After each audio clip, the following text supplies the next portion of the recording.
Perfeição, e reforçando, não estamos falando de assunto de ser sem pecado. Estamos falando de um assunto de ser adulto, ou de ser completo, ou de ser maduro. Esse é o sentido de perfeito. Perfeição, na palavra de Deus, não é algo estático. Perfeição é sempre algo dinâmico. Vamos colocar isso com outra frase.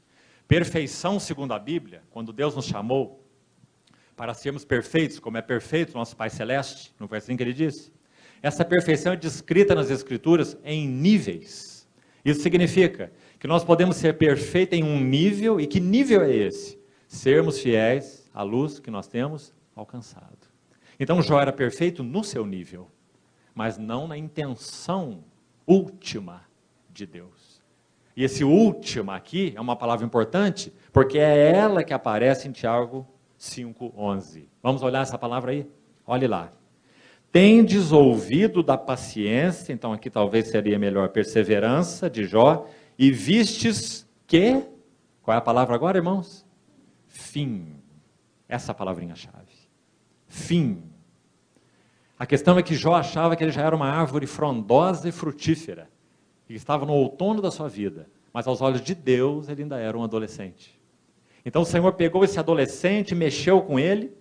Amanhã nós vamos projetar um esboço, que não foi possível ainda projetar hoje, um grande esqueleto do livro de Jó em termos de redemoinho. Porque o Senhor, quando vai concluir esse trabalho na vida dele, Deus mesmo, não Eliú, que também representa o falar de Deus, representa o Espírito Santo mais especificamente, vamos ver isso depois. Capítulo 32, Eliú começa a falar, vai até o capítulo 37, são 6 capítulos, falar do Espírito Santo, muito precioso, mas ainda não é o falar específico e final e definitivo de Deus mesmo, como que face a face com Jó. Isso começa a acontecer no capítulo 38, quando diz que Deus, do meio de um redemoinho, falou com Jó. E não acho que esse redemoinho em Jó é algo circunstancial, porque o Senhor poderia falar de muitas maneiras. Você lembra que Elias achou que ele estava falando no fogo, que ele estava falando da tempestade, não é assim? Ele podia usar qualquer uma dessas figuras. Por que o redemoinho? Porque o redemoinho fala de uma vida ascensional. Como que um redemoinho trabalha? Assim.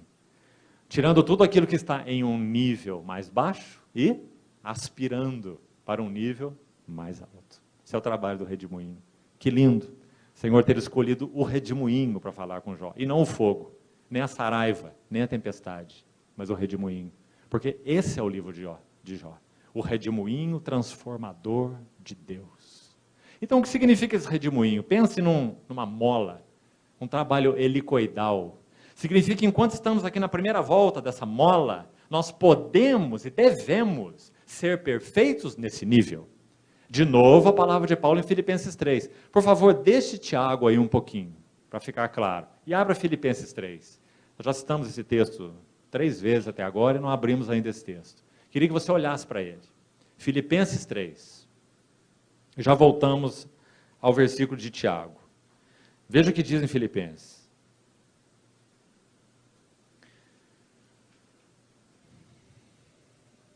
Filipenses 3, 12. Olhe com cuidado.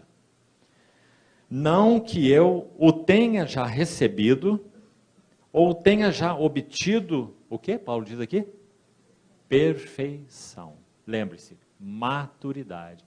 Paulo mesmo não se considerava alguém que tinha chegado num nível elevado de maturidade espiritual. Mas prossigo para conquistar aquilo para o que também fui conquistado por Cristo Jesus. Irmãos, quanto a mim, não julgo havê-lo alcançado. Bem diferente de Jó. Jó julgava tê-lo alcançado. E está já aí no outono da sua vida, como nós falamos. Mas uma coisa eu faço, esquecendo-me das coisas que para trás ficam, e avançando para as que diante de mim estão, prossigo para o alvo. Lembra a palavra que nós lemos em Tiago? Qual foi? Tendes ouvido da perseverança de Jó, e que fim o Senhor lhe deu. Fim. Paulo aqui trocou o fim pelo alvo. A mesma coisa, né? Prossigo para o alvo, para o prêmio da soberana. Essa palavrinha aqui, soberana, nesse nosso verso, traduzido assim, acho que na maioria das versões presentes aqui, ela também tem o sentido de vocação ascensional. Muito interessante. Ascensional. Ou seja, ser chamado de um nível inferior para um nível, um chamamento ascendente, para um nível superior. Por isso, 2 Coríntios 3 diz assim, contemplando como por espelho a beleza, a glória do Senhor. Nessa contemplação, algo acontece conosco. Se nós não perdemos o foco, se nós não nos desviamos de Cristo mesmo, não perdemos Cristo nem nas Escrituras, nem na igreja, nem na obra de Deus, não é? Mas contemplamos a Cristo mesmo, sua glória, e então nós somos transformados de glória em glória. Por que essa expressão de glória em glória? Por causa do redemoinho transformador de Deus. Por causa da soberana vocação de Deus em Cristo Jesus, ou ascensional vocação. Nós saímos de um nível de glória, onde podemos ser perfeitos, andando de acordo com a luz que nós já alcançamos, então nós vamos para um outro nível de glória. Vamos trocar essa frase por outra, que é exatamente igual. Nós passamos de um nível inferior de semelhança com Cristo, para um nível mais alto de semelhança com Cristo, e outro nível ainda mais alto de semelhança com Cristo, porque esse é o grande mistério da piedade. Para isso nós somos chamados. Aos que de antemão conheceu, os predestinou para serem conformes à imagem do seu Filho. Então nunca podemos perder esse foco de vista, porque ele é a chave que abre o livro de Jó. Filiação. Continuando o texto. O prêmio da soberana ou ascensional vocação de Deus. Você sabe que essa palavra vocação é usada várias vezes no Novo Testamento, de uma maneira muito bonita. Em 1 Coríntios capítulo 1, por exemplo, lá depois do verso 21 em diante, 1 Coríntios 1, Paulo fala assim, reparai na vossa vocação. Não foram chamados muitos sábios segundo a carne, nem muitos de nobre nascimento, nem muitos poderosos. Lembra-se? Mas Deus escolheu as coisas fracas do mundo, as que não são, as desprezíveis, as loucas. Se nós queremos saber por que Deus nos chamou, está aí uma boa explicação, é porque nós éramos loucos, então Ele nos chamou. Nós éramos desprezíveis, então Ele nos chamou. Nós éramos fracos, então Ele nos chamou. Para envergonhar aqueles que se julgam sábios, fortes, poderosos, para que ninguém se glorie em si mesmo. Mas aquele que se glorie, glorie-se no Senhor. Isso é 1 Coríntios capítulo 1. Então fala dessa nossa vocação, a soberana vocação. Pedro também fala dela, 2 Pedro 1, ele diz, procurai com diligência confirmar a vossa vocação e eleição. Há um verso lindo em Hebreus 3:1, que diz assim, santos irmãos que participais de uma vocação celestial. Vocação celestial. Esse é o trabalho do redemoinho.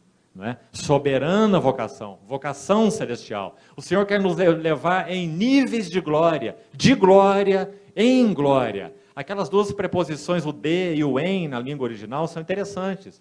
Ela fala exatamente isso, de você deixar um nível aqui e entrar em um outro nível ali, de glória em glória, na sua própria imagem. O Senhor Jesus, Ele é a imagem do Deus invisível. E contemplando essa glória do Senhor, somos transformados na sua imagem. Quem faz esse trabalho? Pelo Espírito do Senhor, de 2 Coríntios 3,18. Né? Então essa é a linha central do livro de Jó. E explica todo o trabalho do Senhor com Jó. Continuando, verso 15. Todos, pois que somos perfeitos, já citamos esse versículo, agora estamos lendo. Todos que somos adultos, todos que somos maduros, tenhamos este sentimento, e se porventura pensais de outro modo, Deus também disto vos esclarecerá. Veja como ele conclui. Todavia, andemos de acordo com o que já alcançamos, ou com a luz que temos alcançado. Então isso é perfeição, naquele nível. Só que como a perfeição é dinâmica e não estática, então o Senhor nos chama para a perfeição em um nível, da perfeição em um nível para a perfeição em um outro nível superior. Vamos colocar isso de outra maneira, irmãos. Quem sabe vai nos ajudar na compreensão nossa da vida cristã. Às vezes nós achamos, por exemplo, que arrependimento é coisa do passado, quando nós conhecemos o Senhor. E nós citamos até versículos. Hebreus 6, por exemplo, fala assim: não lançando de novo a base do arrependimento de obras mortas e fé em Deus, juízo eterno, batismo, imposição de mãos, isso faremos se Deus permitir. Deixemos levar para o que é perfeito. E compreendemos errado o que está escrito ali. Na verdade, todas essas verdades essenciais da palavra, o arrependimento, a confissão, o entendimento da cruz, o perdão de pecados, o valor do sangue, o valor da cruz e muitas verdades, nós as compreendemos de maneira ascendente. Assim é a escola de Cristo. Quando nós cremos no Senhor Jesus, nós éramos nécios, nós não víamos nada, nós éramos cegos. Então o Senhor nos introduziu na primeira volta da mola, compreendeu? Primeira volta, o primeiro aro da mola, Ele nos colocou aqui. Então nós vamos entender arrependimento, sangue de Cristo, confissão de pecados, quem é Deus, quem sou eu.